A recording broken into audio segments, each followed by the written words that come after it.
ఉన్నటువంటి పెద్ద చెరువుకి సంబంధించి ఆ చెరువు నిండి ఓవర్ఫ్లో అవుతుంది.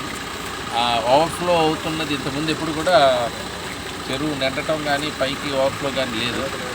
ఏదైనా గండిపడే అవకాశం ఉంటే ఇక్కడ దగ్గరగా ఉండే సంతోష్ నగర్ కొన్ని వీధులకి కాస్త వాటర్ వచ్చేటువంటి అవకాశం ఉంది. కాబట్టి లోతట్టు ఉండేటువంటి ఇళ్ళని వాళ్ళు ఒకవేళ ఫస్ట్ ఫ్లోర్ ఉంటే పైకి ఏదైనా వాల్యుబుల్స్ తీసుకుని ఉండాల్సింది గొప్పని ఒక నైట్ కాస్త ప్రిడిక్షన్ ఎక్కువ రెయిన్ఫాల్ ఉంటుందనేది ఉంటుంది. కాబట్టి అందరూ జాగ్రత్తలు తీసుకోమంటాం. ఎందుకంటే ఇంతకుముందు ఎప్పుడు కూడా సంతోష్ నగర్ ఏరియాలో ఫ్లడ్ అనేటువంటిది ఎప్పుడూ లేదు.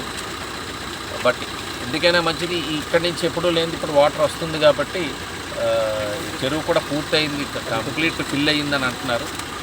సో ఇప్పుడు ఈ నైట్ అంతా కానీ కేవలం ప్రజలు సురక్షిత ప్రాంతాలకు వెళ్ళేటువంటి ప్రయత్నమే ప్రస్తుతం చేయాలి. ఎందుకంటే ఈ తుఫాన్కు సంబంధించి మనం ఒక జాగ్రత్తలు పాటించమని చెప్పడం తప్ప ఇప్పుడు వీటిని కంట్రోల్ చేసేటువంటి మెకానిజం, వీటిని అన్ని అబ్స్ట్రక్ట్ చేసే మెకానిజం అనేటువంటిది ఉండదు.